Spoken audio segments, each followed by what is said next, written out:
Malawi Today. Ndi 138 pamene pakubwera so alaza sichakwera ali ndi 83, akabambe ali ndi 89, atupele muluzi ali ndi 0 according to unofficial results. Kenako tipita pa Zolozolo FP School Polling Center ndithu pamenepo tangolandirapo ma polling station atatu mwa ma polling station 4. Pama polling station atatu amene afikawa ndoti pali ndiyambira pa polling station yachiwiri kuti yoyamba sinafike ya komano yachiwiriyo pali apithalika ali ndi 130 votes ya nde pakubwera so alaza sichakwera ali ndi 147. Kenako paliso kabambe ali ndi 123, atupele muluzi ali ndi 140. ya nde pa polling station 3 pa Zolozolo FP School pali apita mthalika ali ndi 110 votes. Then pakubwera alaza sichakwera amene ali ndi 135 votes. Kenako akabambe amene ali ndi 134. Then atupele muluzi amene ali ndi 7 votes. Awo ndi ma non-official results. ya pa Zolozolo pomwe pa FP School pa polling station 4 pali apita mthalika ali ndi 122 votes. Alaza sichakwera ali ndi 123. Kabambe apezapo 133. Atupele muluzi pamenepo apezapo mavoti okwanira 6. Ndekuti tikachoka pa Zolozolo pamenepo tipita pa Galileya CPO polling station pamene ma polling station onse awiri afika. Polling station yoyamba ndi polling station yachiwiri onse afika. Then pamenepo paliso apita mthalika ali ndi mavoti 160. Kenako pali Lazarus Chakwera ali ndi mavoti 40. ya atupele muluzi ali ndi 1 vote. Akabambe ali ndi apezapo 13 votes. ya pa polling station 2 pa Galileya CPO polling station apita mthalika apezapo mavoti 155 pamene Lazarus Chakwera akubwera ndi 37 votes. Komanso pali akabambe amene apezapo 18. Atupele muluzi ali ndi 3 votes according to non-official results. Apo ndoti tipitaso pa Thandazi ya FP School polling station pamenepo pali apita mthalika ali ndi 212 votes. Pamene pakubwera so Lazarus Chakwera apezapo mavoti 57. ya komanso kabambe ali ndi mavoti 44. Atupele muluzi kumeneko apezako mavoti 3. Imeneyo ndi Thandazi ya polling station 1. Pa Thandazi ya polling station 2 pali apita mthalika apezapo mavoti 206. Pamene pakubwera so Lazarus Chakwera apezapo mavoti 46. Akabambe pa Thandazi apezapo mavoti 57. Pamene atupele muluzi apezapo asana pezepo voti. official result so far ndikhozonena chonchi. Okay, so usanapitilize pa station imene Mutharika apeza 212 votes. Tangu ndipotezera mafigures enawo. MCP apeza mavoti angati? MCP pamenepo yapezapo mavoti 57. Pamene UTM 44. UTM 44 and UTF 3 chabwino. Not yet. Okay, chabwino. So wabira ameneyo ndiwira Ephraim kuchokera ku Nzuzu kutipatsa zotsatira zimene watolera pada kali pano kuchokera kuma polling station angapo. So now I want to focus on adalipatsa top 4 koma ndiona ngati UDF siwero kana mu top 4 mene muti kai top 3 tione kuti akukoka na motani atamene wapo itakhala top 3 ifa tikaonetsetsa papena peza voti imodzi pena peza 6 pena 3 pena anadia 0. Yes.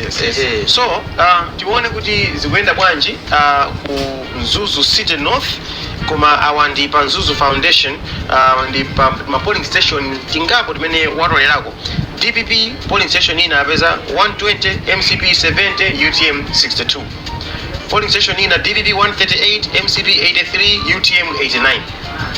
Polling station ina DPP 130, MCP 147, UTM 123. Polling station ina DPP 110, MCP 135, UTM 134. Usiyana ndi vote pa polling station imene MCP kumapikisana ndi UTM. Polling station ina DPP 122, MCP 123, UTM 133. Polling station ina DPP 160, MCP 40, UTM 13. Ina DPP 155, MCP 37, UTM 18. Polling station ina DPP 212, MCP 57, UTM 44, UTF 3. Polling station ina DPP 206, MCP 46, UTM 57, UTF 0. So sitina phatikize kuti one kuti zioneka mwanji koma clearly DPP iwonoli ili patsogolo malingana ndi ma polling station amene wawa kuti uphatikize. Ndipo MCP uone kuti ikhoza kumalimbana chapatali kwa pang'ono ndi UTM kupupha kumene kumakana kumene kuko ndi UTM koma iyi DPP ndiye ikuoneka ngati kuti ikudyaka kwambiri ikona nditu mayadi ake ndatala mpeleto wake akukhala wachangu kwambiri koma tikandi zotsatira zina zimene zikhale zikuchokera ku Nzuzu komweko ifwa these are just polling stations. It's not even a constituency yonse kuti yavota motero. So tiyembekezerebe kuti zotsatira zizikhala zikubwera panopo kwambiri tinango wakakamiza ndithu atolankhaniwa kuti tatipatsa nkoni zinthuzo kuti tiyambe kumamva kuti ma district akupereka uthenga otani. So far zikuoneka ndithu kuti kukasungu akhangati akufuna alankhule chilankhulo ichi. Kumachinga sitinamve kwenikweni ku Nzuzu khangati kuti akufuna zilankhulo tikumamva kuti khangati akufuna alankhule chilankhulo ichi. Zonsezo zikhala zikubwera pompano. Ndikuopa chifukwa ifeti wene kuti tipite tikagone koma ndikuopa kukagona chifukwa ndikagona nakapodzuka kodi ndikhulupirira zimene ndionezo komano tilindaza athu amene siwakwena kuti atilandire chisomo nyirenda komanso samba kumano job ifetisana jogi ngena tipite ku Palombe kumene wako ndi Lonex Chiwanda amene atiuzepo zina ndi zina zimene zikuchitika kumene ku Palombe. Lonex mawabwino kaya kumene Dickson kunonso ndo omwewo basi omwewo udi ndithu omwewo basi ona nawo mene vote layambira kuwerenga kuli mkati yeza tere mpaka tsiku linalo lero ndi lachitatu pa 17. Yes ndithu akuli dera liti kumene uko ku Palombe? Ine pano ndili pa Palombe Secondary School pamene tikuyembekeza zotsatira kuchokera mademera anthu amavoti ungoyembekeza. Yes maona ngati mutera kutsako luwendero luwende mudikeke kuti tibedole chifukwa chonena kuti masenta kumene kuti ma polling station amene anthu amavotera zinthu ndizo zikhanga tizikuvota kuti zichitike bwinobwino kumeneko ndiye timaopa onera kuti tingobwera pano tipereke zinthu ngakhale ziti zoti zosatsimikizika komabe timafuna tikhale ndi zabwinobwino. So tinayankhula ndi mmodzi wakulona za chisankho kuno ku Palombe amene ndi Kenneth Mfuna samanena kuti akutolera ndipo mwina posachedwa ziyamba kubwera zinthu zimenezi kuchokera masenta kufika ma constituency mchatu mali ma TTC ndiyo kuchokera kumeneko zizibwera sono kuno ku main tally center ndi mmene ndi situation takhala kuchokera zilofika pano palibe chino chimene chabwera kuchokera ndithu ku consensus tali center kufika kuno ndithu palibe kalikonse kuti ife titakulawa patakali pano palibe chifukwa zakuti ndithu ndiye mwina mphindi zikubwera kusogolo titakhala ndi ziwiri zitatu zoti mina titakupasa kwa kumvera muno bwino chabwino ndithu iya itikhale sikubwera kumene kupalombera thokoza kwambiri zikoma kwambiri ndithu amene ndi Ronex Chiwanda kugera komwe ku Palombe when it's a fairly small country or a small district when you look at my constituency yake chifukwa pali Palombe East, Palombe Machemba, Palombe North, Palombe North East ndi Palombe South. So meneko tiona kuti mavoti akaenda motani ma constituencies anthu akupikisana motani. Ndimanena kuti feyo tikuyenera kuti lambe kutsanzika tikufuna kuti tione data imene tayilandira kuchokera ku Malawi Electoral Commission tingoona kuti kodi anthu anabwera motani kudzaponya voti kodi mafigures akuoneka bwanji. So iyi ndi information imene atipatsa Malawi Electoral Commission yoonetsa Malawi imene anatulukira pa 16 September kupita kukavota komanso ayesetsa ndithu kuti ayigawe information imene kuti ikhale tikhoza kuyipanga digest bwinobwino. I think nkhani imene akukambirana kwambiri anthu mzanga Dickson ndi turnout ayilemba apo 62.59%. Anthu amene analembetsa kuno ku Malawi kusenza kuti anali ndi chidwi choti adzavota nawo pa 16 September ndi 7,203,390. Fika ni tsiku lovota Amalawi amene ananyamuka kwawo kusamba kuvala magwaladi nkupita panzere kuti ine ndikavote ndi 4,508,941. It's a significantly reduced number. That one 62 actually at some point inadzahanga chama 51%. Imaona kuti mwina ndi hafu yabe anthu amalembetsa kena kutaona kena kafika pa 2.59. Wonderful Nkuche anayankhulapo pa nkhani imeneyi kunena kuti yes munthu ali ndi ufulu wosankha ngati afuna kukaponya voti kapena ayi koma atsogoleri amene kusankha abawa ayendetsa dziko lino kwa zaka 5. It is incumbent upon us as Malawians kuti tithandizane kusankha atsogoleri amenewa. Now timanena kuti population ya Malawi panopo it's around 19, ena amati 20, ena amati 21 million. But it's only 4,500,000 Malawians amene akupita kukasankha atsogoleri amene atsogolere anthu 19 or 20 million. It's not a very good thing. Sizikukhala bwino chifukwa tikayang'ana apo pamene ofotokozeramo kuti over 7 million tingotero amene anakwanitsa kulembetsa kuti ineyo ndizakhala ndi mwayi osankha mtsogoleri amene ndikufuna kuti athandize dziko lino.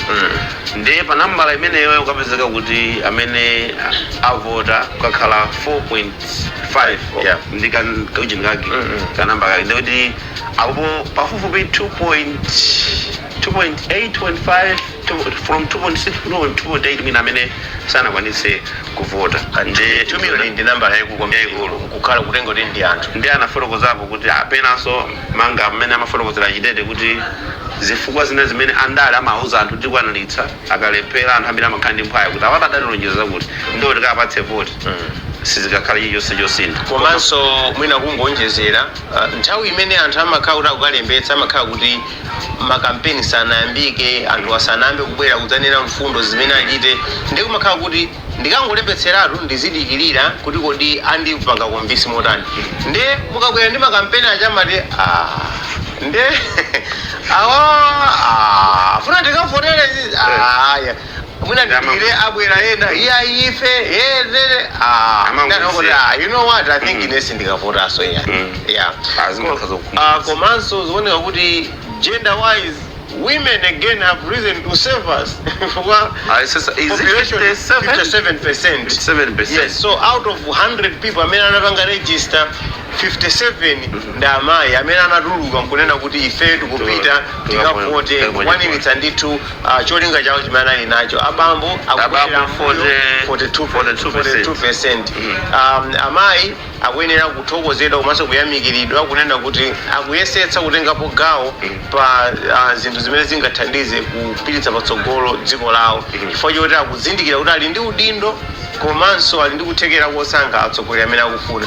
Abambo zimene kuti amangodikirira kuti amene musankheyo ndi yemweyo ifeyo adzatilamulira mukambiri amangoti ziko mukambiri komano job tisanachoke muno popeza tuna kuti zotsatira zosatsimikizika yes alipo ena amene alodziwika pandale amene akuoneka ngati kuti asakuyima bwinobwino ndipo ngati sasamala ndi kuti sakayionanso nyumba ya malamulo ena mwayo amene izi zosatsimikizika yes pala Jessica Bwira sizikuoneka bwinobwino akeni zikhale ng'oma nawonso akuoneka kuti akuyena kuti alimbikire kwambiri makamaka amene akuponyera stepe yawo palinso amadalitso Kazombo akezi Nsukwa amene onso akuoneka kuti khangati zavuta kwambiri pala Timothy Ntambo amene wandithu akuonekanso kuti sizili bwino akhumbize Kandodo Chiponda ukasungu kuonanso kumene kwavuta kwambiri chimodzimodzinso Adeus Bumba kunchinji nawonso akuti akhangati sizili bwino kwenikweni Bright Nsaka nawonso kumachingaku khangati sizili pabwino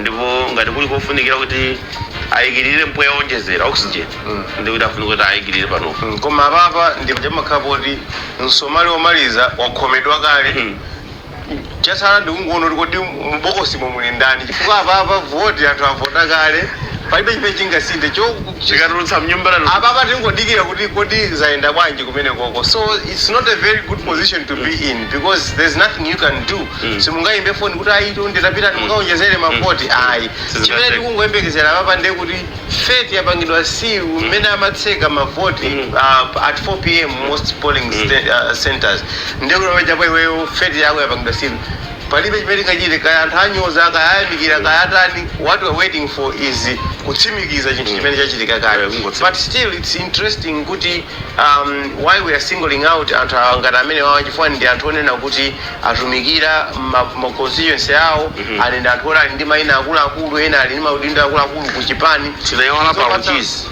auchizi Mkandawiri nawonso akuoneka kuti anthu kumene awakana so zimene zinthu zopatsa chidwi payonena kuti mwina mmene anthu timamuonera munthu pa position yake imene akupanga save ndi mmene anthu akuonera constituency ndi zinthu zosiyana and Malawians they always have a way of speaking kapena of telling you what they think about you njira ina imaona jirika pa 16 September 2025 so tiona kwamba tikutsindika kunena kuti one zotsatira zimene kulengeza pano ndi zosatsimikizika ndi Malawi Electoral Commission so izo ndiyo chikuzochitika two mavoti akanawerengedwa kapena awerengedwa koma sanapangidwe transmit kupita ku district ku constituency tally center so kutsogolo kuti kamafika nomwina ma 60-70% kuti mavoti onse awerengedwa atalengeza mpameti nganene kuti it has been a pleasure it has been a pleasure working with you koma tapeza ni chazito zoti mutilumikire koma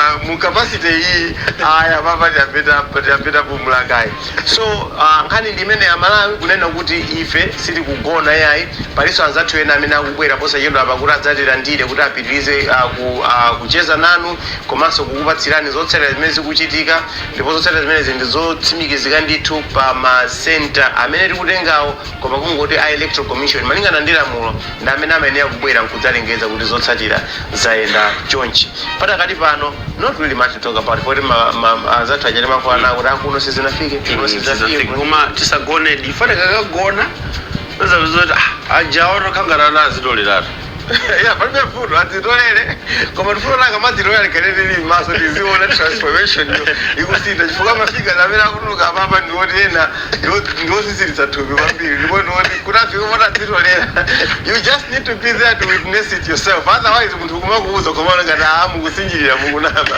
sizinachitika zimenezo koma ambiri sapita kunyumba ya malamulo